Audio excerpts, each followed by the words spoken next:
Hey everybody, Hoosier Jedi here with another review for you. This time talking episode 19 of season 3 of Arrow called Broken Arrow. And yeah, I think we all knew this title was only a matter of time, but still, that doesn't stop this from being a pretty darn good episode of the series. It had some really great twists and turns, and I love it when shows can surprise me with what it is they're doing. So let's just kind of get right into things.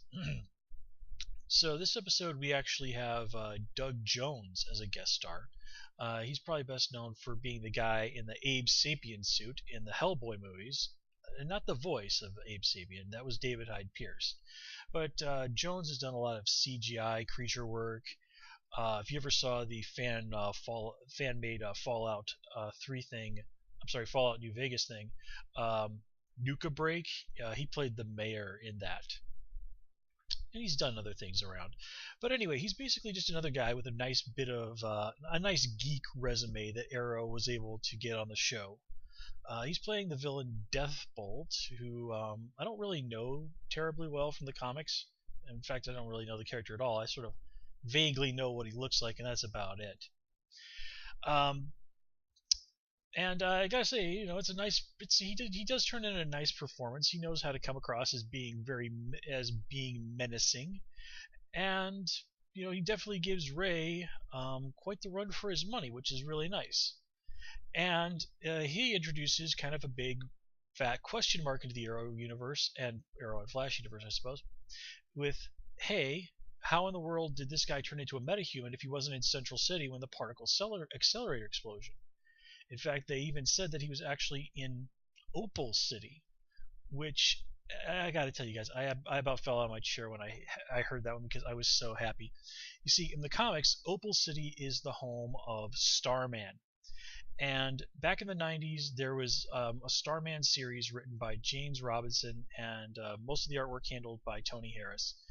And it really is one of my absolute favorite comic book series of all time. It was just a beautiful story. It really, it's hard to put into words. It was just a very thoughtful and heartfelt series that was very offbeat, but still lots of fun.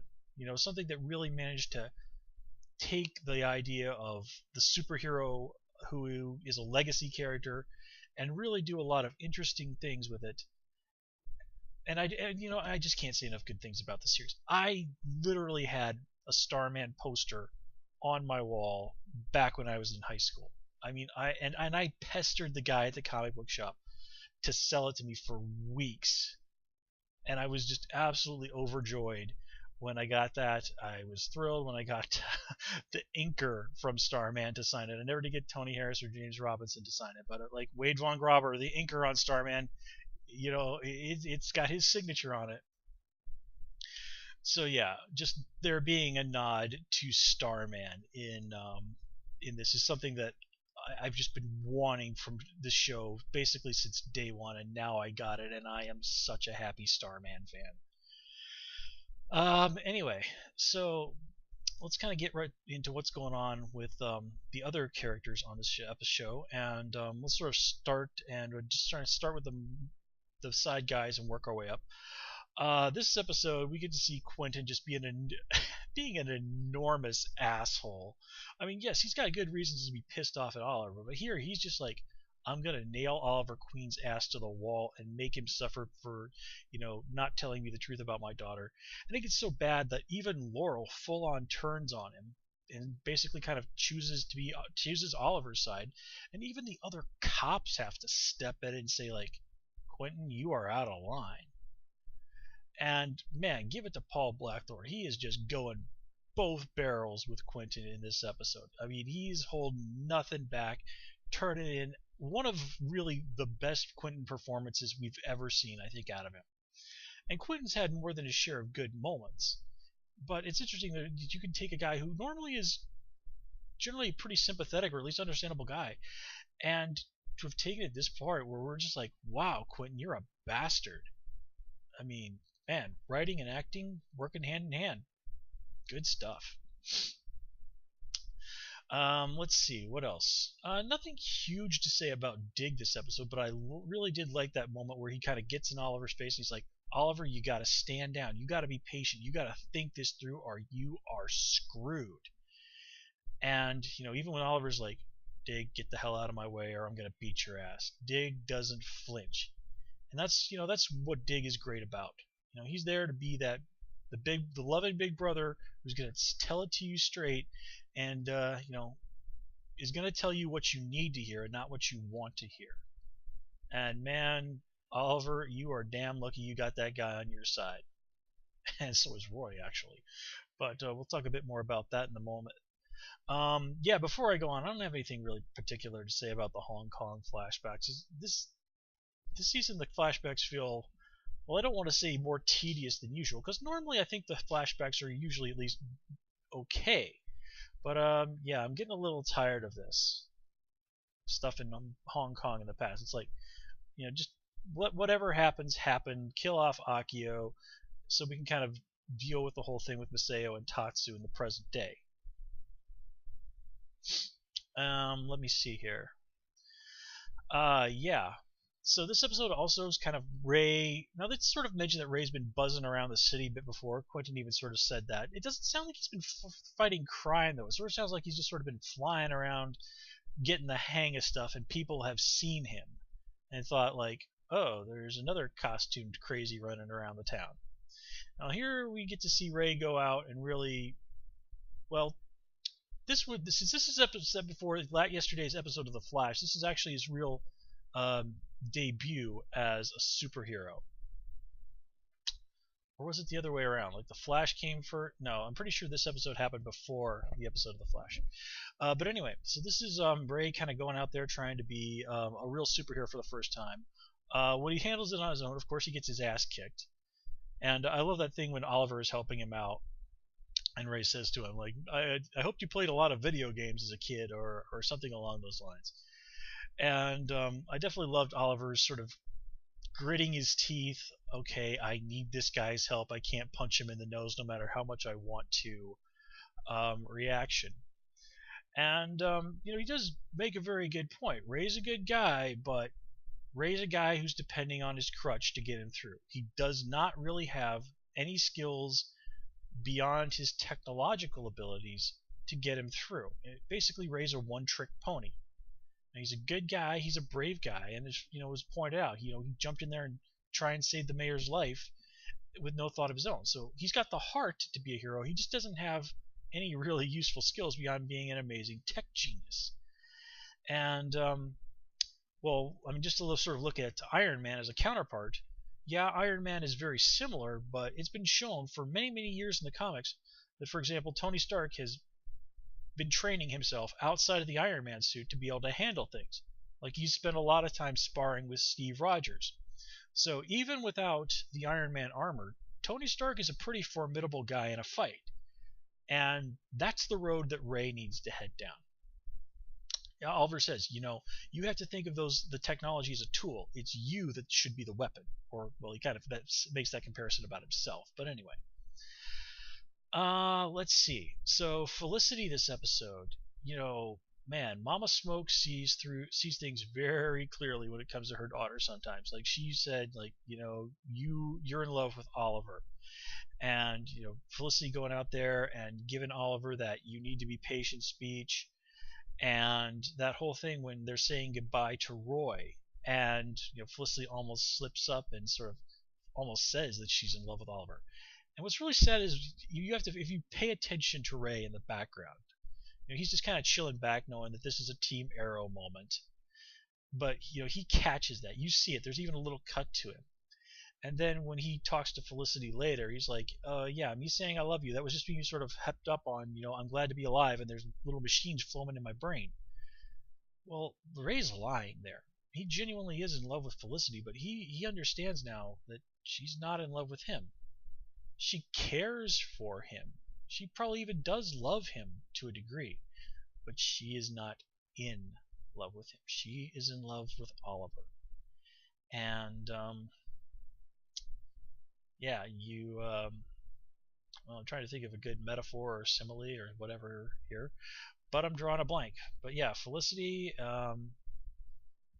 has basically made her choice. she just haven't really admitted it to herself.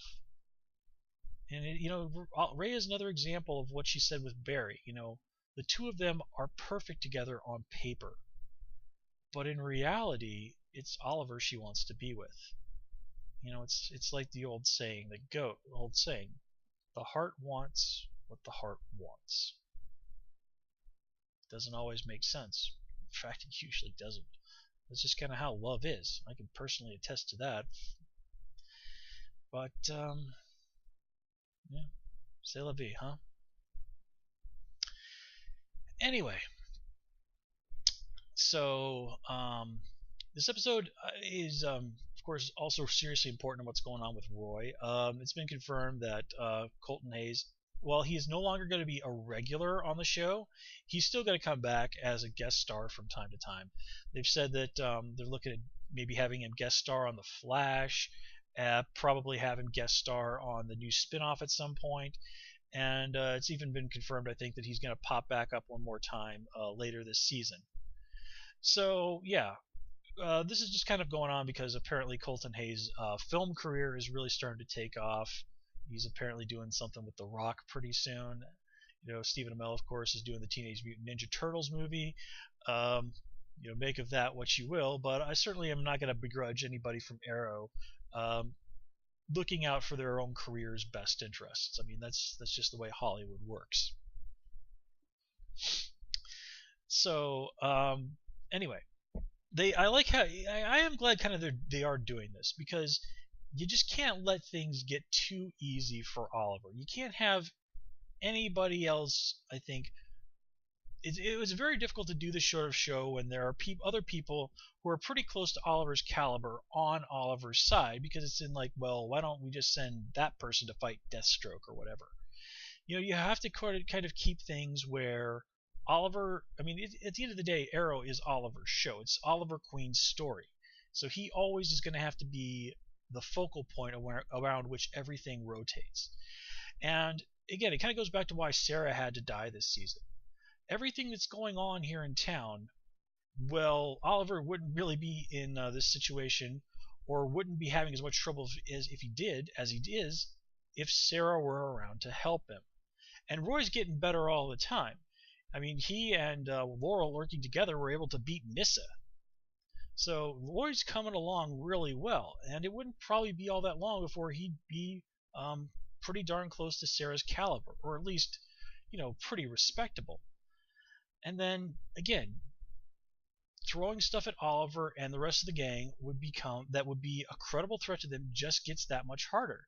And then imagine if Oliver, Roy, and Sarah were still around. Well, what in the name of God could you throw at them that these three couldn't take? You'd have to go out and bring in Darkseid or something. So yeah, I mean, this is just sort of what's necessary for the show to continue to work properly. And I do like that they've sort of been focusing in more and more in the last several episodes, really sort of getting some closure on that whole killing a cop thing, getting what's going on with him and Thea sort of back where it really does feel right. And then, of course, they go and apparently kill Roy. And this had been one of the big rumors that had been going around for a while. And, I kind of suspected that if anybody was going to die this season, it would be Roy. And then it turns out Roy doesn't die after all. When he popped up in the Arrow Cave again, I literally said out loud, "What the shit?" I mean, it was just a twist I totally didn't see coming, but I loved it anyway. And there's also that thing with the fingerprints. Now, if you're like, wait a minute, how is it that only Roy's fingerprints are in there? But if you stop and look back at it, it's like, oh, that should have been an enormous tip-off that Felicity, Roy, and Dig were up to something. So the most likely thing that happened is once they realized kind of what was going to be going on there, they simply wiped the Arrow Cave clean of prints. Diggs probably got the background to know how to do that, and then just had Roy go and touch a bunch of stuff so that only his fingerprints would be found. I mean, the CSI even did say the only fingerprints we've found here are Harper's, so that means they eliminated Oliver, Laurel, Dig, Nyssa, Thea, Malcolm, anybody been down there, their prints would have been eliminated. God almighty, can you imagine the shitstorm if they'd found Malcolm Merlin's fingerprints down there? Oh boy, that would have been interesting. But anyway, then, as if that wasn't enough, we also get the yet again twist of Ra's al Ghul killing Thea. I thought he was just gonna kidnap her or something, but he he stabs her. And we're like, ugh. Of course, we all know this is gonna lead to the Lazarus Pit. They've been talking about this whole thing for a while. They've never said Lazarus Pit, but we all know what it is. And you don't introduce something like the Lazarus Pit if you don't actually put somebody in the damn thing. And here's the thing, if they establish the Lazarus Pit here on Arrow, then it might not be so crazy for them to use it later on to bring Sarah back. So, yeah, and think about that, though. Sarah's been dead for quite a while, and the way it sort of works with the Lazarus Pit is the longer you've been dead, the longer the bout of insanity that you suffer from after being resurrected lasts. At least that's kind of how I understand it. Like Ra's al Ghul, he doesn't really gets tossed in one of those pretty quickly if he dies or is seriously injured. So he'll come out and just sort of rant and scream for a few hours, and then he's fine. But if they were to do that, and Sarah came out and she was like seriously messed up for months on end, well, that's interesting. And hey, how does Quentin react to his daughter being resurrected? How does Laurel? How does Oliver? The idea of bringing Sarah back is just too damn good not to use. Of course, there's also my personal theory that maybe it won't actually be Sarah after all. There might be Deadman in her body, because Deadman in previous incarnations did have the ability to possess the bodies of dead people. But that said, Sarah's corpse did go missing from the cemetery, so you have to wonder if maybe Nyssa wasn't up to something and just sort of waiting for a time when she could sort of sneak Sarah into the Lazarus Pit behind Daddy's back. But in any case, this makes it look like Ra's al Ghul is going to turn out to be right. With Thea dead, oh yeah, Oliver would beg for the chance to be Ra's al Ghul then, if it meant he would have the opportunity to bring Thea back to life. And, yeah. Stuff is gonna get crazy. I should not do that. I'm not young enough and not hip enough to pull that off. And I'm oddly somewhat grateful for that. Anyway, guys, we're going to call it here. As always, please comment, rate, and subscribe. And of course, you can follow me on Twitter at Who's Your Jedi. Until next time, take care and have a good one.